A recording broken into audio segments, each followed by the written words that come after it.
Nous sommes dans les Hautes-Alpes à Embrun. Ici, dans les Alpes du Sud, la nature est restée sauvage, préservée, grandiose.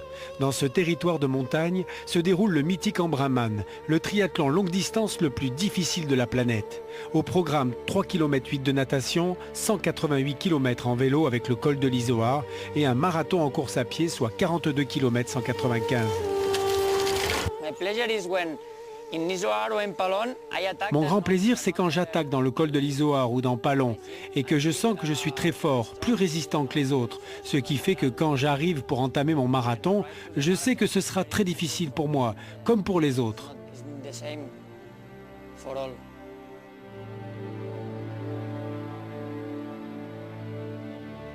L'Espagnol Marcel Zamora Pérez est une légende vivante du triathlon longue distance. Il a remporté 5 fois consécutives l'Ironman de Nice et une fois l'Embrunman. Pour moi, c'est comme l'an passé, avec une très forte envie de gagner le titre ici, après avoir gagné pour la 5e fois Nice avec le nouveau record. Alors je pense que je suis considéré comme le favori. Mes sensations sont bonnes et ma préparation étant la même, je peux dire que c'est une course parfaite pour moi. L'an passé, ici à Embrun, Marcel Zamora a pulvérisé le record de l'épreuve.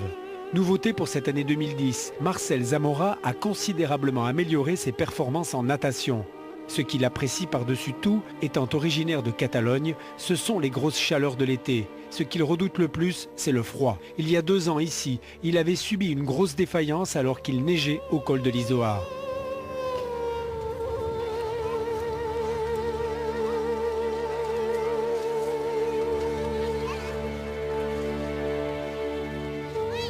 À Embrun, l'an passé, le Sud-Africain James Kunama a terminé 3e. Il y a 3 semaines, il a remporté le longue distance de l'Alpe d'Huez. Il vient ici avec une grande soif de revanche, très concentré et confiant.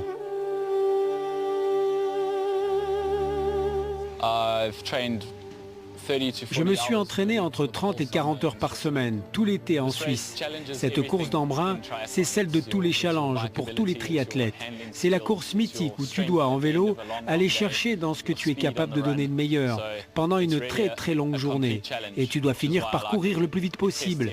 C'est vraiment un challenge total, parce que tu dois être bon partout et c'est vraiment le plus fort qui gagne. Marcel Zamora est vraiment le plus fort, c'est lui que je dois absolument surveiller. Mais aussi Xavier Le Floch et Hervé Faure, qui sont d'excellents grimpeurs et en plus ils sont du même pays, ils sont français. Donc ça va être une compétition très dure. Mais je suis confiant, je suis fort. Un duel de maîtres se prépare pour ce 27e Embrunman. Les Hautes-Alpes, c'est un territoire idéal pour que les meilleurs triathlètes du monde puissent s'affronter. Xavier Le Floch a remporté l'Embrunman en 2008. Il est l'un des meilleurs Français. Il sait que le plateau est très relevé cette année et qu'il faudra partir très vite devant avec les meilleurs. La première option, si on arrive à être avec les leaders et de ne pas subir la course avec les leaders, c'est le meilleur scénario et on suit le mouvement.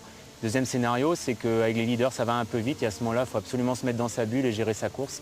C'est une course tellement longue, je pense que c'est la gestion qui fait le résultat à l'arrivée.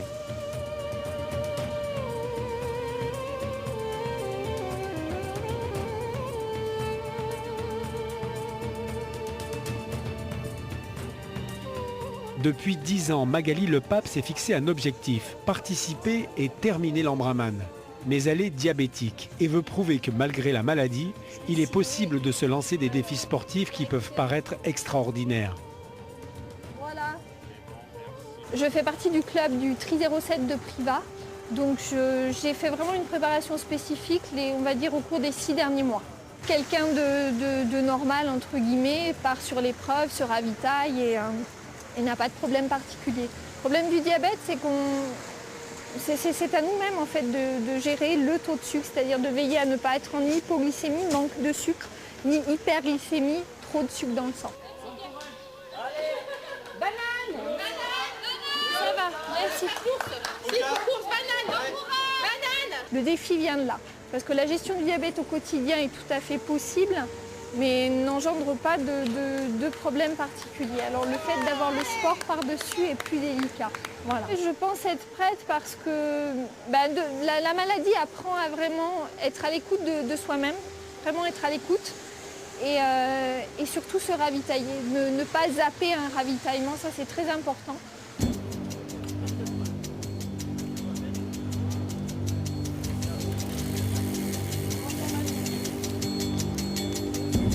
toujours difficile en brun, savoir comment s'habiller, savoir comment s'alimenter exactement.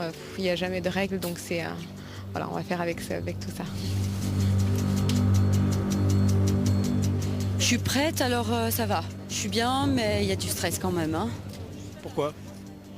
C'est long, c'est exigeant, c'est beaucoup d'entraînement, c'est un accomplissement d'une année d'entraînement. Ça va être une longue course.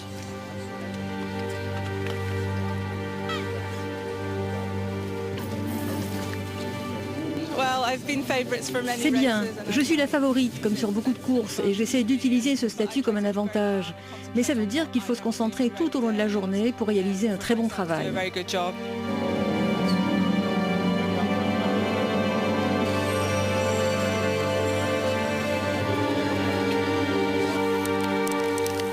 Être réaliste sur ses capacités, pour moi c'est ma première participation, donc bon, il va falloir être prudent.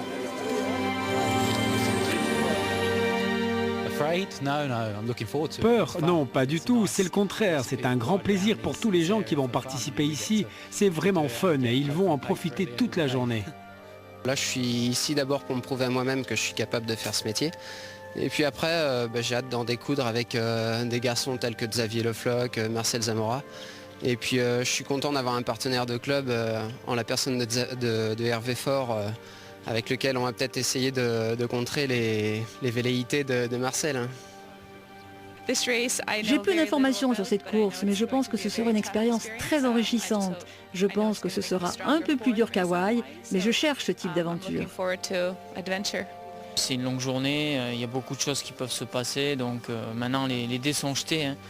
Donc on va faire le maximum et puis on verra dans quelques 10 heures ce qu'il en est.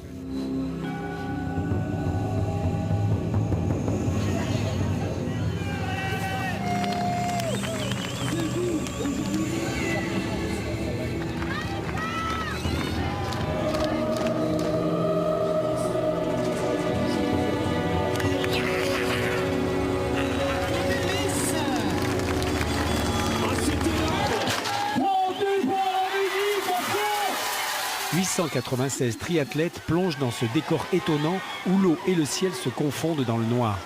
Les femmes sont parties avec 10 minutes d'avance. Bejla Bejlis et Isabelle Ferrer semblent perdues dans l'obscurité alors que la Tchèque Teresa Marcel est partie plus vite.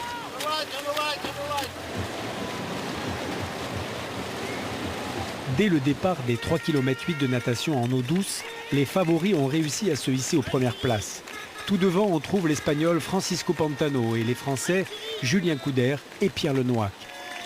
La suprématie de la Tchèque Teresa Marcel saute aux yeux. Alors que le jour qui se lève laisse apparaître un ciel couvert, Marcel Zamora est bien installé dans le groupe de tête avec devant lui les Français Benoît Augueux, Pierre Leloac, Hervé Faure, Julien Couder, Grégory Boutier et le Britannique Stephen Bayliss.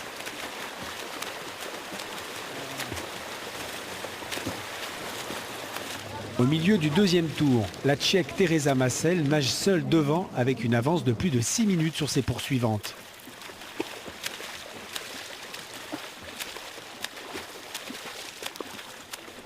Devant des milliers de spectateurs déjà debout, loin derrière, la poursuite s'est installée chez les femmes avec en alternance la Britannique Bejla Bejlis, vainqueur l'an passé, et les Françaises Marie Prota, Isabelle Ferrer et Alexandra Louison.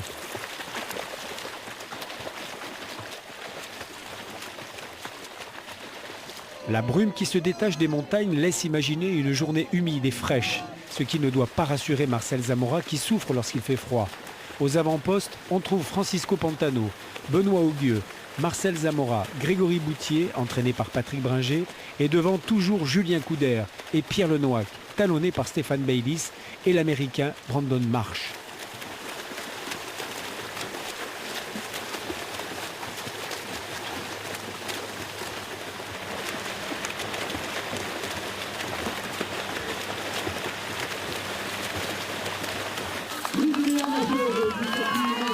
Avec plus de 8 minutes d'avance sur la seconde, la Tchèque Teresa Marcel sort la première de l'eau, seule.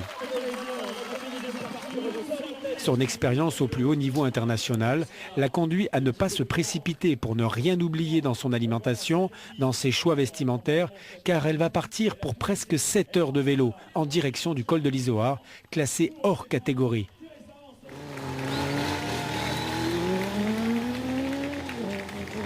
Les femmes et les hommes sortent quasiment en même temps de l'eau, il fait 7 degrés. Isabelle Ferrer est donc deuxième, poursuivie par Marie Prota, Bella Baylis et Alexandra Louison, en même temps que le premier homme, Julien Couder. Marcel Zamora est remarquablement bien placé cette année. Il se change en même temps qu'Hervé Faure, qui lui aussi a réalisé une très belle natation.